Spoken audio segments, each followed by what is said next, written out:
Bueno, justamente para hablar de la situación económica que nos está dejando la pandemia, de la economía argentina, de la economía de Córdoba, estamos en comunicación con alguien que sabe muchísimo de esto, que es el economista Alfredo Blanco. ¿Cómo le va? ¿Qué tal? ¿Cómo estás? Buenos días. Buenos días. Bueno, Alfredo, ¿cómo estás viendo la situación económica de la Argentina en este momento?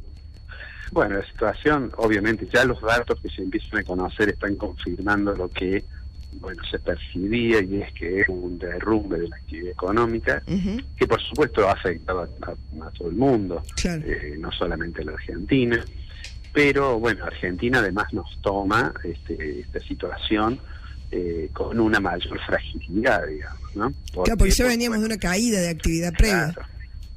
Exactamente, si la economía venía en recesión, teníamos una tasa de inflación alta, siendo el dato de marzo 3.3, estamos en los últimos 12 meses anteriores cerca del 50%, tenemos una situación de, digamos, niveles de pobreza realmente muy altos. Bueno, todo eso, a eso se le suma que lo toma el gobierno a mitad de camino de la renegociación con los acreedores externos de los bonos que fueron emitidos bajo legislación extranjera, claro. De manera tal que, digamos, el impacto, sobre todo además las posibilidades de respuesta, que no son otras que la de aumentar el gasto, digámoslo de manera muy resumida, porque atender al ingreso de las familias e intentar que no haya, digamos, un colapso de quiebras de empresa, implica más gastos con recaudación en caída. Esto obviamente significa que un déficit mayor. Bueno, eso creo que, digamos, lo que nos espera en la recuperación, que va a ser lenta, como estabas comentando vos, muy lenta, va a ser una salida en que vamos a tener más pobreza, vamos a tener más desigualdad, vamos a tener más concentración económica, va a haber empresas que van a dejar de estar operativas. O sea que es un panorama, me parece, muy complejo el panorama. ¿Es comparable a la crisis que tuvimos en 2001, 2002? Si uno, digamos, mira los números, bueno, todavía no los tenemos para comparar, un rasgo muy que la diferencia mucho, digamos, es el hecho que esta crisis ha sido, digamos, el impacto es muy rápido, es decir, porque repentinamente hay se detiene, digamos, la actividad, y en ese sentido digamos, es muy fuerte. En aquel caso además estuvo asociado con una crisis política, claro. A nivel del gobierno, de manera tal que lo político es diferente, lo económico, los tiempos son distintos, y el efecto final, si uno lo mira, digamos, por el Producto Interno Bruto, es muy probable que esté cerca. Si bien las estimaciones hasta ahora, las estimaciones de cuánto va a caer el producto, están en torno al 7% promedio, digo, ¿no? Y que en 2001 cayó más, con la crisis en 2001 cayó más. Bueno, aquella fue un poco más extendida, pero después tuvo una recuperación, digamos, relativamente rápida, ¿no? Con un poco de ayuda externa, porque aumentó mucho el precio de los commodities, con una situación fiscal que el alto impacto que tuvo la devaluación hizo que el gasto público se redujera y empezamos a tener superávit. Bueno, eso no lo tenemos ahora. Y seguramente, bueno, va a depender también mucho de cómo termine la negociación de la deuda externa, primero de los acreedores con los cuales está negociando en este momento Argentina, y después de los tenedores de títulos que fueron emitidos bajo legislación doméstica o legislación argentina, que tendrá que aplicarse el criterio similar, que ya han sido reperfilados en algunos de ellos. Y bueno, y después de todo eso, Roxana, supongamos que se arregle el frente externo, que se organiza un poco mejor los vencimientos de las deudas, digamos, de legislación argentina. Después de todo eso vamos a tener los mismos problemas que teníamos antes del coronavirus, los mismos desequilibrios, pero profundizados. Vamos a tener más desequilibrio fiscal, vamos a tener inflación alta, vamos a tener que tener una política monetaria cuidadosa, porque la expansión monetaria, que significa financiar este déficit, es muy importante. Sangre, sudor y lágrimas, es todo lo que puedo prometerles. No, bueno, sí, sangre solidaria, como dijo el ministro inglés. Pero, bueno, no hay muchas opciones, digamos. El Estado no tiene muchas opciones a aumentar el gasto. Sí, obviamente no se resuelve todo con eso. No solamente que las decisiones tienen que ser correctas, no solamente que los montos tienen que ser los que permitan mitigar lo más posible este problema, sino que además tienen que estar bien ejecutadas. Y el Estado argentino en eso no tiene una historia de mucha eficiencia. Es verdad.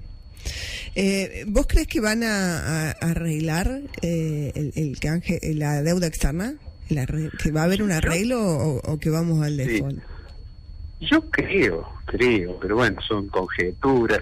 Cuando hay una negociación, en realidad lo que se conoce que son los discursos de las partes hacia afuera, forman parte, digamos, de también de la estrategia negociadora, o sea que no puede salvar. Yo diría que desde el punto de vista del sentido común, Argentina tendría que tratar de negociar. Cuando Argentina hizo la propuesta y dijo que era la última propuesta y que era la última palabra, yo dije en aquel momento que me parecía que eso estaba bien decirlo, pero no era cierto. Es decir, en algún momento o iba a haber una contrapropuesta de los bonistas diciendo, mire, considere esta posibilidad, o el mismo Estado argentino iba a decir, a ver, vamos a hacer esta pequeña modificación. ¿Por qué?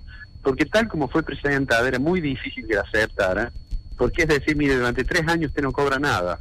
Claro. Después va a cobrar con una tasa de interés más baja, con un poquito menos de capital. Entonces, ¿cuál es el estímulo a cambiar el bono?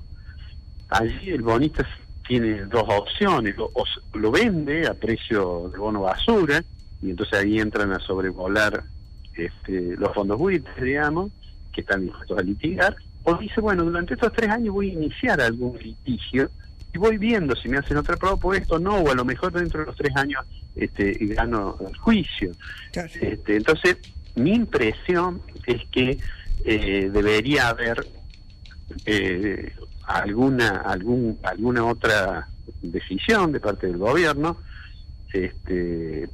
Argentina tiene, bueno, el plazo inicial para los bonistas era mañana para contestar, pero tiene, para no caer en situación de impago, es decir, en situación de default, tiene hasta el 22.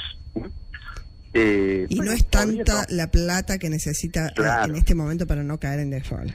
Claro, podría pagar esto, que son los del bono global, y decir, bueno, y sigo viendo a ver cómo sigue esto.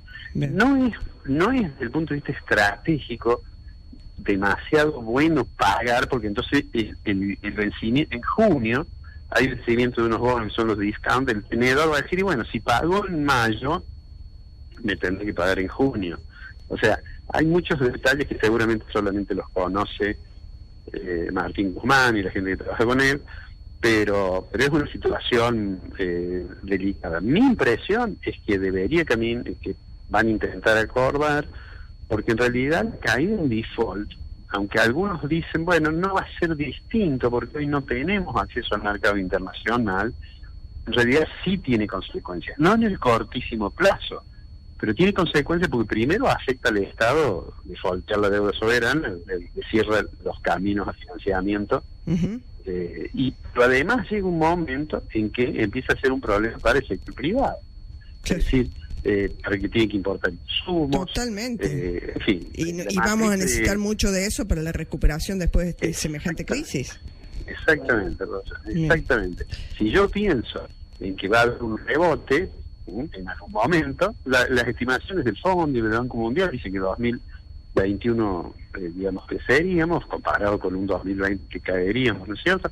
Pero para que eso sea así, me parece que es necesario que Argentina no haya defaulteado la deuda, ¿no? Si no va a ser más complejo, más allá de que el gobierno piense, bueno, si no puedo pagar y caigo en default y busco en algún otro centro la posibilidad de que me ayuden, digamos, todas esas cosas pueden ocurrir, pero lo más sensato sería lograr un buen acuerdo, algo que sea sustentable, como se dice ahora, y pagar, a lo mejor hay que pagar a una partecita de los intereses para estimular los alcances a los tenedores de bonos, ¿no es cierto? Pero bueno, de todos modos lo vamos a ver pronto. Cuando salió la propuesta, yo terminé una columna diciendo: no hemos visto el último capítulo de esta serie, y tengo la impresión que todavía nos falta ver un par de capítulos, que esperemos que no sea una serie que termine trágicamente. Esperemos, todos esperamos eso. Bueno, Alfredo, muchísimas gracias por la comunicación, que tengas un hermoso día. Igualmente, muchas gracias. Hasta luego. Era el economista Alfredo Blanco, dándonos un panorama de la economía actual, lo que puede pasar con la renegociación de la deuda externa argentina.